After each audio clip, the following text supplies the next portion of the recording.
Twitter. Now, we want to start tonight by talking about something important. We want to recognize that today is Indigenous Peoples Day. Indigenous tribes have lived in Oregon and Washington for centuries. But because of violence and racism, there are only 9 recognized tribes in Oregon today. 7 of those 9 have reservation land. According to data from last year's census, there are about 129,000 people in Oregon who identify as full or part Native, a little more than 3% of the state's population.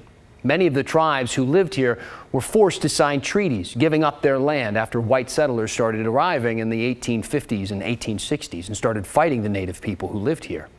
Many of those tribes were moved to reservations. But in the 1950s, the government started terminating the tribe's recognition, and they started taking that reservation land back. This is video from that time when the Klamath tribes were terminated. It took several decades for the tribes to get their sovereignty back, and the members of those tribes have fought hard to preserve their land and their culture.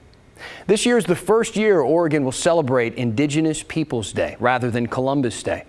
Let's hear from Terry Brigham Price. She's part Cayuse, part Walla Walla. Her family is well known for fishing in the Columbia River Gorge.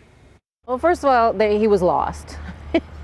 He didn't discover anything, and he was a monster, you know. And it's that, to me, that just goes along with how little is taught of other cultures and other people in the school system. I think it's good that it's happened. I think some people are taking it too far. Like, you can't erase and forget, which is what they were doing to us.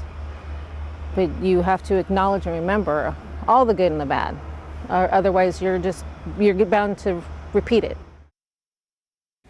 Text of the legislation begins by saying Columbus's voyage, quote, opened the door to heinous crimes against humanity, including but not limited to the introduction of transatlantic slavery and genocidal acts against Indigenous people. If you go to nativeland.ca, you can check out an interactive map and learn more about the Native people who lived in different areas around this part of the country.